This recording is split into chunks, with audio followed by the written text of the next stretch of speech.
Even the heavens were crying when the holy ones were carried home.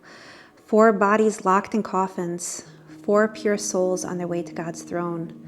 Yes, the heavens were weeping together with men, unable to justify the darkness, the evil running rampant then. I mean, who takes little children and kills them, cutting off their lives? How could anyone stuff their ears, ignore their cries?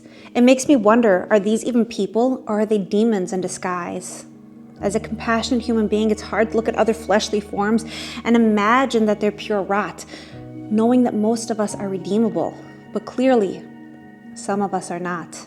When evil is cheered in the streets and murderers don't even hang their heads in shame, when innocents are kidnapped as collateral in a very wicked game, then I understand this has nothing to do with land. This is a battle about God, and it always has been. You see, it's the same story time and time again, though the continents and the characters change. It's a battle for morality in a world increasingly unhinged. You see, we are the tiny nation that stood at Mount Sinai dedicating ourselves to God, knowing we'd be dispersed, hated by others, and abused, while simultaneously praised for the wisdom of our Torah, loved for our Bible, but hated as Jews. We're the people who are given a mandate to be a light to the nation so that salvation can spread to all of mankind, to preserve God's will and help humanity become refined. We're Hitler's conscience that he sought to remove. He thought he could kill off morality together with the Jews. Yes, we are the nation that's hated for doing our job, for bearing God's name as we walk through this world. We are Isaiah 53, that suffering servant, led like sheep to the slaughter, despised of men. Even little red-headed babies are put to death for other people's sin. The sin of people who hate us for what we represent. Unyielding servitude and knees that will never be bent. Not to foreign gods, not to immoral ways.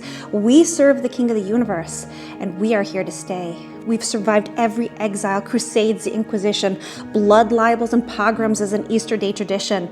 We've been burned in Hitler's ovens, exiled from country after country, ghettoed, hated, and shamed.